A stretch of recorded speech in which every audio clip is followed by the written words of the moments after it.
মারাত্মক অ্যাক্সিডেন্ট হয়েছে পানিঘাট নিয়ারেস্ট বাজার ক্রস করিয়া করিমগঞ্জ থেকে আওয়ার পথে দুইটা অটো গাড়ি মানে ইলেকট্রিক্যাল অটো 6 জন মানুষ আহত বর্তমানে হসপিটাল প্রাথমিক ট্রিটমেন্ট লাগে আমরা হসপিটাল পাঠানো হয়েছে। আর বিশেষ করে প্রশাসনের দৃষ্টি আকর্ষণ করছি ওয়ার এই প্রশাসনকে আমরা যখন কন্ট্যাক্ট করছি ইমিডিয়েটলি তাই জায়গা থেকে উপস্থিত হয়েছেন। আর প্রশাসনের কাছে আমরা একটা দাবি, সমগ্র লক্ষ্মীবাজার রোডে যে ধরনের রাস্তার উপরে সামগ্রীগুলো রাখা, সেই সামগ্রীগুলো রাখার কারণে গাড়িগুলা যাতায়াত করতে অসুবিধা হয়। আর সেই অসুবিধার কারণে এই অ্যাক্সিডেন্টটা করছে।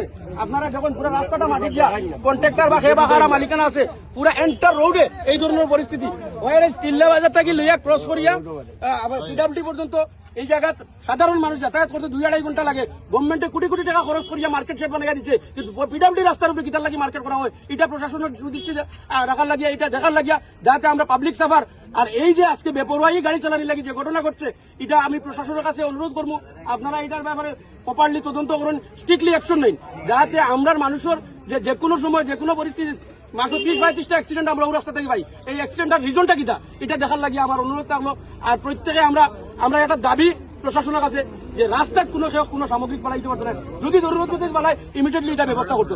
আজকে সরকারি রাস্তা বন্ধ করিয়া এটা ব্যবসা করার জায়গা নেই, এটা কন্ট্রাক্টরের মাটি পালানির জায়গা নেই। এই জায়গার কারণে আজকে 6 জন মানুষ আক্রান্ত হয়েছে। মানুষ যদি মারা যায় এটা লাইবিলিটি কে হইব?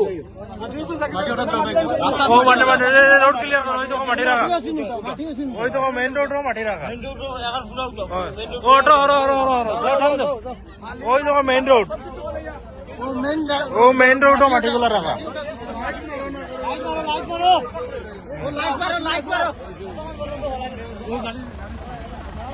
ওই তো গাড়ির আধা কান রোডছে। গাড়ি